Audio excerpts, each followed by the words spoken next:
Source Force Podcast. The Source Force Podcast. The Source Force Podcast. The Source Force Podcast. The Source Force. Steve Southern, welcome to the Source Force Podcast. Welcome to my office. How are you? It's brilliant. I love it. Oh, thank you very much. It's so good. You are currently the CEO of Southern Asset Management. I am, yeah. But where did it all start for you? The structural testing side started 29 years ago. Wow. So the core business I've done, luckily got an opportunity to go to Germany and then train in a niche business. And then, just gone through that journey, and then 4 years ago, or 3.5 years ago, started on my own. So Wow. And then when you started on your own, you kind of built up really quickly, didn't you? yeah, so I think we had me and Dave and the couple of guys who resigned from the previous employer as a testament to me. And then we just grew and moved out of the offices, got our new premises, I think 2 years ago, a year and a half ago, and then just went into new sectors and new digital side of things. So yeah. That's brilliant. Oh, thank you. Yeah. Appreciate it. So you worked with your experience at a previous company? Yeah. So the guy who wanted to work for him for many years and built his empire, so to speak, and done all of the training, all of the general manager, just basically ran his full company, so to speak. And then things went bad and money got the better of a certain person, and I had no choice but to resign because of mental health and what I got put through, and shares took away, and it wasn't a nice time. No. So my wife also worked there for 13 years. Yeah. So we just had to walk away from it all. That's and hard. Well, it's a two-person income as well, coming from... Yeah, we nearly lost everything. Well, we did, to be fair. And then local people, some amazing people, Chris Pomfret, Roland Todd, and there was too many to mention. Yeah. So I said, why don't you do it yourself? So we started the journey through ill health. It was hard. Yeah. And you talk a bit about like mental health, trying to overcome that. It's such a difficult... I think setting the business up, I was very poorly. Not a lot. Most people do know, but they don't realise just how bad. So trying to go out there and have the focus and determination to try and set your business up while you're in your really dark times was probably the hardest, and a lot of people seen that. So I was going to meetings, I was going to investors asking for money, and I didn't even know what I was doing, and it was all new to me, and then just managed to come through it. Wow. Very hard, very, very hard, but good. I know, and then we're in this amazing office now, and the right side of it, it's just a testament to you as a person and your motivation. Oh, thanks, yeah. It's I think a lot of people helped. I could have went the other way, but I decided, no, I can't. And a lot of people also resigned from the previous company as a testament to me. So I know the people before profit, that was a slogan that one of the managers come up with, because they all left the company. Yeah, and I didn't have a company to work out for them to employ them, so I was paying wages out my own pocket, out my family's money. We borrowed money, savings, sold motorbikes, quads, sold cars, just to keep everyone. So people for profit, because they left a business when I didn't have a business, and now we have. So, wow, that's brilliant. Yeah, it's just, so I must have been doing something right. But, definitely. Yeah, they're nice people. So. So when you think back to when you were a kid in school, did you ever think that you were going to do this? What was your sort of dream job? I didn't have a dream job because I'll be totally honest, I left school with no qualifications. The group that we had was more about crack. I was great at sport. The only good thing on my report was sport. And then I was told you'll never amount to anything, and I think I sort of got driven towards the army by the school, and then I joined the army, and then I was in Northern Ireland at 17-year-old, which was a bit eye-opening. And then I used to fight for the army judo as well, so combined services and stuff. And then that was the way I had sort of pushed it, because That's so cool. When you think to when you first started the company, it came about because you had experience, but was there any other drivers to it? Because I was good at what I did, and I was always I was always client focused, so everything was in the northeast, everything was in Teesside, and so everything was built around here. Even though didn't work in Teesside, everything was outside of the area. Still is a lot on our structural side, our core business. But I just knew that I can deliver on another level and make sure that the clients get what they deserve and they get the technical and the experience. So, and that's where the digital portal come in about building this system so that clients, and then it's gone mad from there. Yeah, it's mental. So can you talk a little bit about the digital portal? What kind of sets it apart? There's nothing like it, is there? If I start talking about it, Taylor, I won't shut up. We'll get home at midnight. It was about, so with data, is our guys and girls work all around the country. So when they do any inspections, any testing, the client has to wait for reports and certificates. So I built a system, whether it be developers, that a client can just see instant access to data. We built apps, we've done telemetry, we've done Bluetooth systems so that it's live testing. So wherever the work's getting done, our clients can see all the live data coming in, approved, instant access. And then from there, we went sort of like to the private sector, like do drains, manholes, buildings, drones. We've got some good clients now, phenomenal clients. It does everything. And then I think winning these awards and stuff, it was like humbling for me, but the team who built it and made it happen and supported for them. And then the National Chamber one come about. Amazing. And that was surreal. Yeah, to go to the stock definitely. exchange, stand there thinking, what am I doing here? And That's it, isn't it? Like a national award. Yeah, it was. Yeah, I think that's when it hit us to say, well, we're doing something right, and we still do that, and we're growing and growing even more in that sector.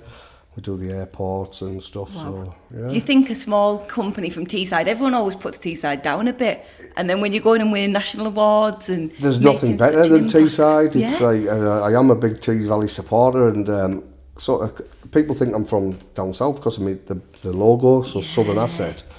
It should have maybe been Southern NDT Services or something, but the asset management I just thought of that, and I don't know why, and it's sort of like fate's happened. But I will never change the logo because it means a lot. It's the Southern Comfort brand. You can see it, so I drink Southern Comfort, my name's Southern. And obviously with the people before profit on the train tracks, it's coming through the tunnel. So that's brilliant. It means a lot to me, that. No, it's good because you see so many brands and you see the logos and you can recognise the logos, but when you look a bit deeper, they don't actually mean anything. And a few people did say you need to change your logo, you need to rebrand. I'm not going to name them on here, what they did say, and I said there's never in a million years. I said that is everything to me, and it means a lot. Certainly, people say, they spelled it the wrong way around, it's profit before people, and but people are everything, and for a lot of people to resign from a business who had mortgages, kids, commitments, to come to work, to ask me to come and work for me, who I didn't have a company. Yeah. It's like, wow. So, nice. It's, very humbling, and I try and look after them as best I can. That's all I can do. That's me. It shows through when you see everyone's work, and it's just that we have the open plan office. I didn't want to separate myself and like I used to for the previous, and dartboards, pool tables and stuff. It gets a bit overcrowded sometimes, but I've got a great team, absolutely phenomenal team. Can't thank them enough, really. Yeah. But it's just not me talking rubbish, that's me being honest. And I think if you've got a bit of honesty and a bit of integrity and a bit of loyalty, that's all I live by. Yeah, if you don't, then I don't want to know you, you're a sausage. Yeah, that's brilliant, I love that. I love it, I see how it is, and but So you talked a little earlier about the mental health starting your business in that struggle. Yeah. What were the other struggles that people don't see at that early days? It's being in the business. So when I worked as a general manager, I ran the full business, but I was in it, not out of it. It's trying to not do everything, but you can't help it. And I didn't realise just how hard it is to run a business.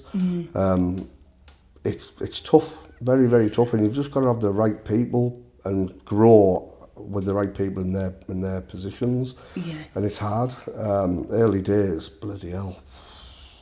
Investment, funding. Yeah. machinery, builds.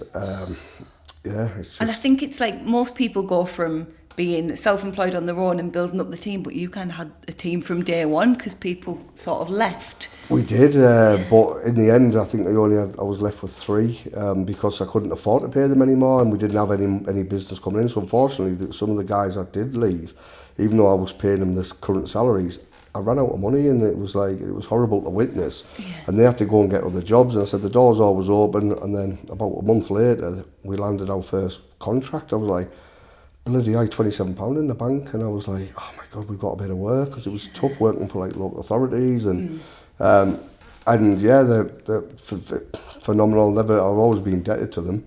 Yeah. But yeah, and then we grew, and I've got my 3 kids here, which was a big thing for me. That's amazing. Yeah, that was what I wanted to do, to get them, and they all had decent jobs anyway. So for them to move over to me is like brilliant. So, and I bet they've seen your motivation, and I bet they're similar as well, and they just want to work hard. They've seen it through the hard. It's like setting a business up is tough for anybody, but certainly I don't know how I've done it, if I'm totally honest. I think it was just people just supporting it and making sure it worked. Yeah. And I got it where I needed to be, and yeah, we're now restructuring again. Wow. Got a GM coming in soon, which I'll be excited to announce. Starts at the beginning of March to sort of take the weight away from me, so let me be the client-faced guy that I do, and go and do what I love doing, and talking to people and seeing what their needs are, and the asset management and stuff. That's brilliant. That is so good. Thank you. Yeah, it's it's still surreal a bit, but again, it's still hard. It's tough. That's it, isn't it? It never gets easier. Never gets easier. Nothing's easy in life if you want something, is there? Exactly. Just got to go and get it. Exactly. So, the burning question. Yeah. We taught a lot in schools. Yeah. But what's one mistake that's taught you a lesson that school never could have? I think with me, and it's horrible to say this, is not to trust everybody. Yeah. And then it's hard to come out and say that. Yeah. Because I trusted everybody, and I would like to say I'd give my last five to people, charities, and to trust people, and you think they're doing the right thing by you, and then to get shafted basically. Yeah. And then other people that you think are decent, and then the true colours come out. That's the life lesson. I was too trusting, and people say don't trust anybody in business, and you think, well, I'm just nice. Why would I do? But yeah, I think trust and making sure they're honest people and decent people, and yeah. Yeah, that is brilliant. But there's lots really, but that's my thing, because my barriers went down. I didn't trust anybody after I trusted everybody, and then when it happened, and to do that to my family, my wife resigned, it's like I can't trust anybody, and to build the wall, I've had to knock that wall back down again. Yeah. And I've got my smile back again. I still have my tough days, I have my triggers and stuff, and but I know how to deal with it. And yeah, I thought I could see through people. I thought I'm a good judge of character. And then you think, oh my God, how did I make that mistake? Yeah. You know, and that sort of really got to me. So now I don't jump straight in. I just make sure that the values align with mine, basically. Yeah. And we'll talk a bit about that, like the core values for the company, honesty, integrity, and loyalty. Yeah. Where did that come from? I think I've always been that. Yeah. I don't think I've ever been anything but. I'll always help. I'll always be there if you need me. The honesty side of it, everyone tells white lies, don't they? You know, I've only had 2 pints really, you know, but I just be true to yourself. Don't ever change. And I said this on, I think it was the Tees Business Women Awards, and I presented an award. I was I was a bit proud to do it. Yeah. And Steve Derbyshire from Airborne Colours, phenomenal company, come out and see me, and he said, you know, it really touched me that. He said, because the one bit of advice I did say, don't change who you are. Yes. Stay, everyone, to have a bit of integrity, stay who you are, don't change.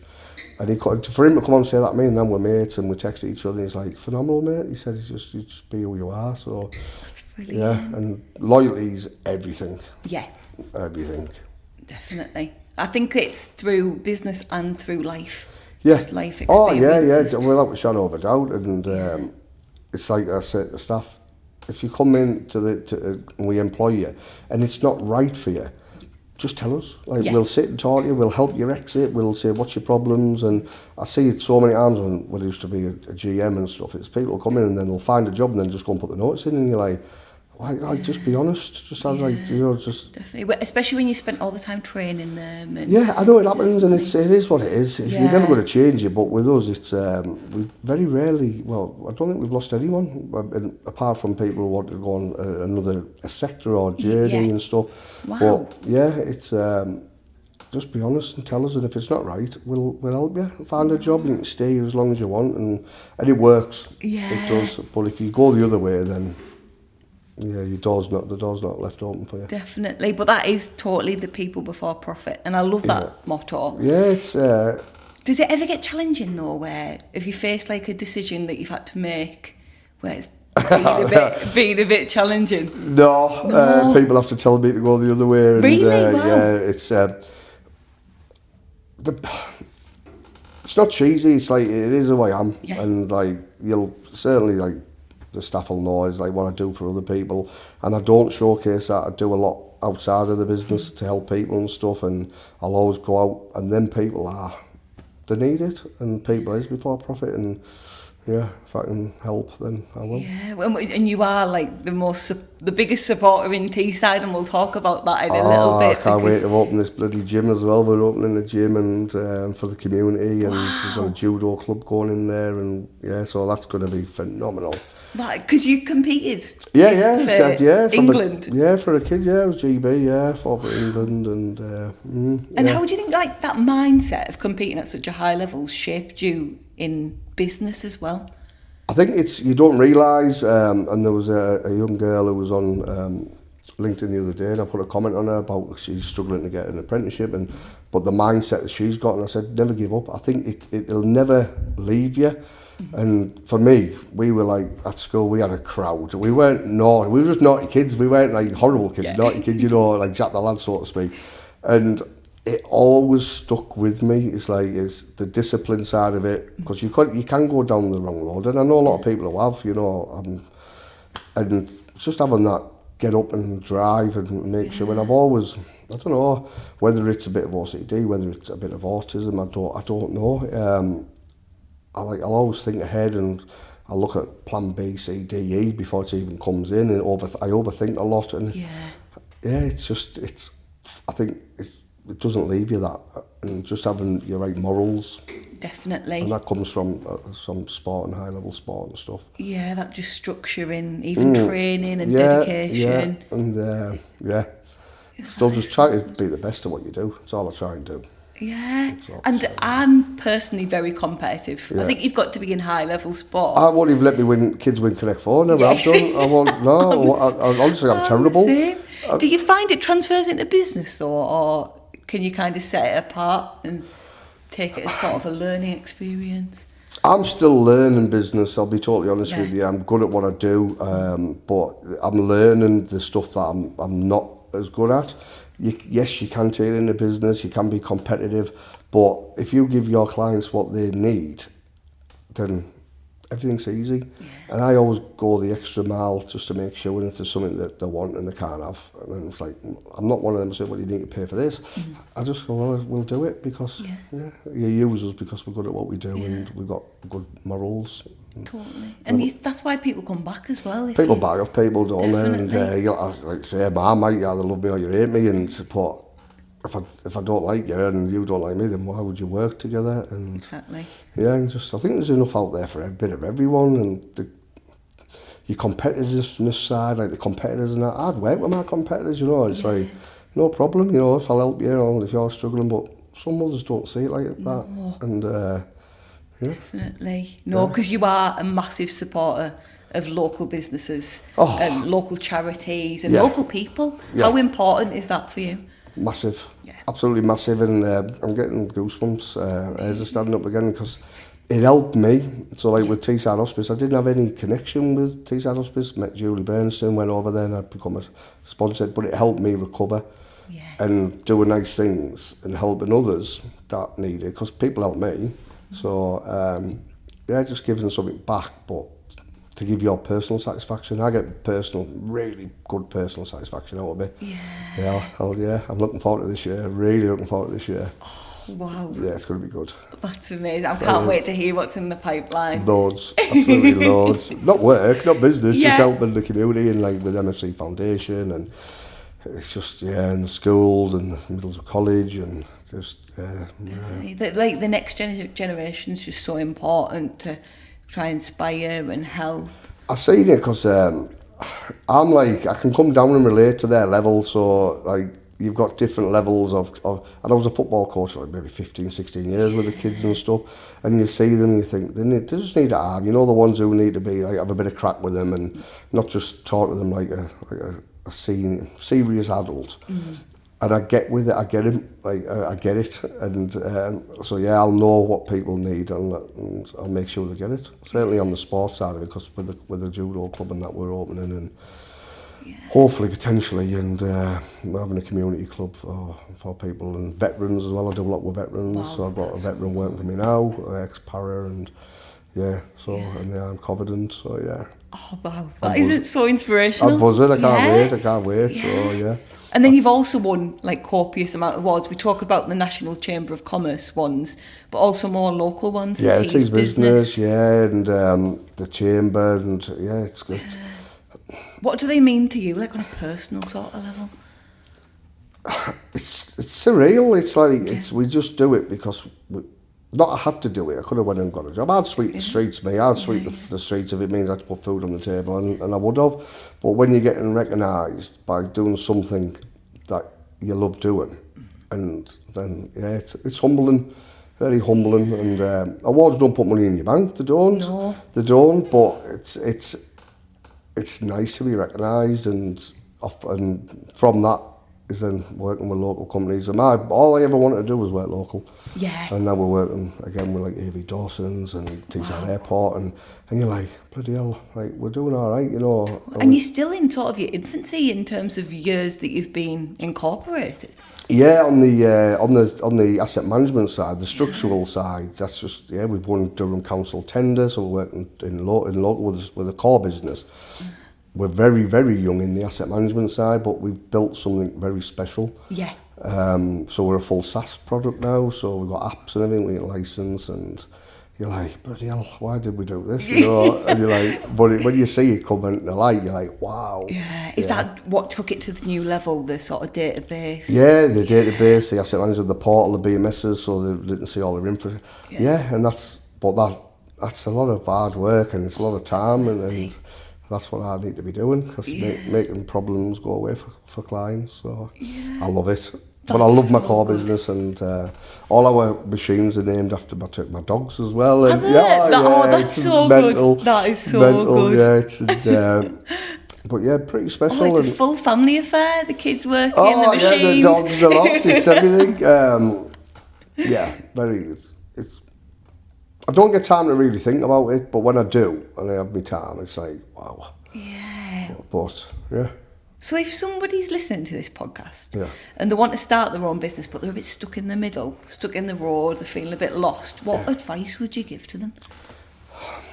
You've got to put it down in writing. I didn't. I had it all in my head, and at the time I was seriously poorly. I wanted to take over the world, and I was like, I want to do this, I want to do that, and it was like, just focus on what you're good at, what you believe in, and if you've got a good product and you've got a good customer base or potential, then go for it. Just go for it, and I did gamble massively.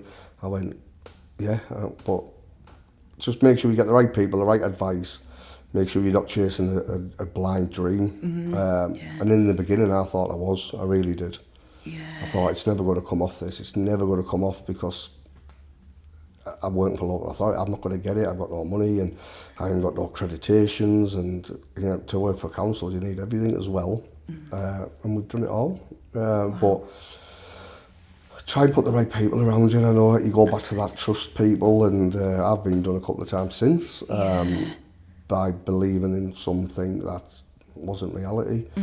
But just do a bit of homework and get solid people around you. It's hard. It's nice people who've been there, done it, and say, he's talking rubbish or he isn't, you know, before you just go head over heels in it. Yeah. So the only thing I would say is put nice people around you. Totally. It's all open plan. You got the darts table, the table Oh, tennis. I got a lot. How important is like culture in the company? Well, I wouldn't know because I don't get a chance to play on it. And, no way. No, yeah, you'd have to ask the staff that. Yeah. But I think culture's everything. It's trying to set it from the beginning. You never get it right, but we've put measures in place where we can see everything and we on the system so we know what they're doing and just make sure you put their arm around them and see if they've got any issues. No one's always happy in work, are they? No one likes getting on when I'm under morning, don't care who you are. No, I don't even like getting on when I'm under morning. But yeah, the culture's everything and just trying to set the standard. But it does slip sometimes, and the more you grow, you take your eye off other things. So again, you've got to bring more people in that can then take that load and then make sure that it always stays, which I've done. That's brilliant. It's so difficult finding the people that will match with your company from meeting them a couple of times in interview. It's so hard, isn't it? Yeah, it is. And when they come in, they've got to have our crack. Yeah, that's the main And thing. it's not discriminating against people, but it's like, if you don't fit, it ain't going to work. Totally. And you sort of know that. And the people we've got, the fit, because they know I am, they know what I come out with and stuff. But it's trust as well. If you actually put your trust in the people who you know now. Yeah. But it's class, love it. Wow. And if you had like a new person wanting to come in for a role here, what skill's more important to you than like qualifications or grades? Work ethic is one, drive is another, not financial gain. I know people go to work and they want more money and stuff, but I don't, like, even with the young guys, I pay them decent salaries, so retaining them it's about, that's for me. Qualifications is one thing. Some of our guys, and like seeing girls, they've worked in Tesco's and things like that, and we've trained them in-house. I think the roles that need that qualification are them roles. Yeah. There's always a role for somebody here. We'll always find that role, and if that role's not there, the person's more important than the role. Yeah. For me. Yeah. So if we've got a nice person coming and say, well, can you do this, that, and that? Well, have we got anything for that? And if not, it's not. But I don't think we've ever not.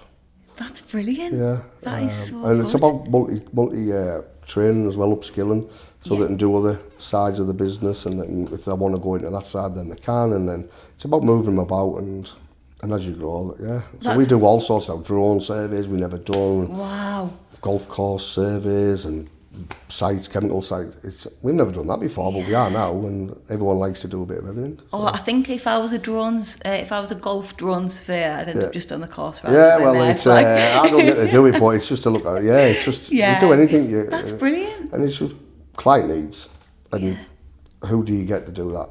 Depends on the person, I think. Wow. I'm waffling here, aren't I? No, this is brilliant. Okay. So looking back over your journey on a personal level and on a career, what are you most proud of? Getting through the bad, really, really suicidal breakdown, and then being able to just get up and smile again. And assets are one thing. Like you say, when you lose everything, it sort of changes your perception and your mindset. Still in the back of your mind, but it's that's the proudest thing, is just to get out there and make it work. And I think the drive and determination, I think I'm not going to let it happen to me. Yeah. And calm as a bitch.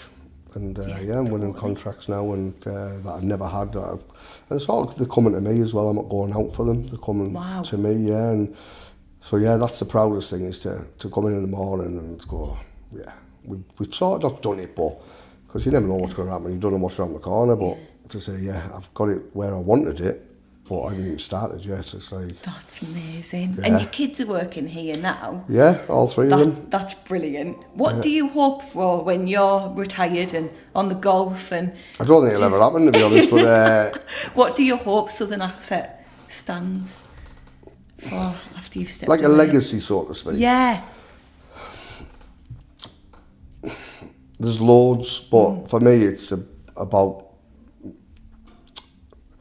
sustainability, you're making sure that the company just stays and grows, or is just a brand that I look at other companies local in Teesside and I think, one day, and I do, I'm in awe of them. Yeah. Do you know, I look and I think, bloody hell, that's amazing. I want to be you. I want your company to be like your company, so I can employ people, keep them coming through and growing. And you look at some of the big companies that I'm fortunate to work with, I think, bloody hell, they've got so good at like bringing the apprentices through, upskilling them in the sector, and then the generation coming through. You're like, how did they do that? And then you sit and you go, well, yeah, you've got to do it at the right time. You've got to bring the right people in. The growth has got to be managed. So for me, it's just so seeing my name out there, so to speak, not to be blowing smoke on my own ass or out like that, but just to look and go, I've done something good and I'm helping people, and the company's respected. Yes. As a decent company, not a fraud or a con man company, or sort of like. And I think you've definitely built up that. Anyone that I speak to about Steve, they always say, "Oh, so supportive, amazing guy," and you've definitely built that. Yeah, and I just hope it continues. And people make mistakes in business, and like people make mistakes on site. It's about holding your hand up and say, "Yeah, we've done this. This has happened. It's our fault or whatever," and correcting it goes a long way. That goes a long way, rather than trying to mask problems or So yeah, it's a legacy maybe, but just to keep the values there. Oh, that's so cool. So you mentioned a bit earlier about opening up the gym and like loads of cool things. So what's next for you? I think that's fun. That is me, and bringing the right people in under me to get me out of the business, sort of speak. Not out of it, but not full on in it. Yeah. Is giving me that bit of time to then bring other people through. So like the kids that might need that bit of discipline have fallen off the path, so to speak, and then through the gym and the community club, we've already got we put an offer in on a unit, is to help them and then hopefully put them into the engineering, and then from that is where their employment go and where they want to go, and if we can bring them in and say, well, you can come in and do some demo days for them. That's what I want to be doing, not just for discipline and for the kids, for the club, so to speak, but also for business. Yeah. So that is, I want to be an astronaut, or or I want to be a pilot. Well, let's help you and try and put you in the right places. Yeah, because a lot of people don't have that guidance. Half of them don't know what they want to do they? No, definitely. I still don't know what I want to do. Yeah. But it's if we can sort of give them that steer. Yeah, definitely. To say, like, and certainly like with the STEM Foundation, people like them, is what do you want to do? How do you want to get into this? How do you? Yeah, well, we open doors but your discipline and everything. Yeah. And I don't know how it's going to unfold. Yeah. But I know it's going to be special. That's so. And I know it's going to be very, very special. Wow. And that's where I get my buzz from. Yeah, that's so exciting, and I can't wait to I can't myself. I just if anyone's got a unit out there that's big enough, let's get in touch. That's brilliant. It's going to be a community club. It's a kick as well, so it's non-profit. Everything's going back into the club. Yeah. And you know what? You don't see them regularly. No. There's nothing like it. It's going to be very special, and with what I want to do, I'll make it work. And I'll make it happen. Yeah. No two ways about it. But in every single, we've already got a physio. So we've got a physio that was going to go and do house calls because they can't get there. And I'm already put in process of speaking to the lads and say, well, we'll go to them. You know what I mean? It's like... That is amazing. So, I'm getting goosebumps myself. I can't wait, honestly. You never know. I might get my suit back out. But you never know. So we end with the final question. We always end on this each episode. And it's, if you could go back and give your younger self, one piece of advice, what would it be? What I've learned, or just one bit of advice? Just one bit of advice. Be honest to yourself more than anything, and never give up, ever. Yeah. Never. Don't change who you are. That's three pieces, but it's all links in. Just never give up. If you want something enough and it's there, go and get it. Wow. And if you can't, there's a reason why you can't. Just go and do it. Just do it. Be yourself and do it. Love it. Thank you so much for your time on the podcast. Thank you. I can't wait to see the future for you. I can't myself, like I say, who knows what's going to happen. You put things in place and look at forecasts and projections, but I think we're just going to grow organically, and I'm looking forward to it. I'm excited. Amazing. We can't wait to see. No, thank you, Taylor, so much. Love it. I love it. You. The Source Force.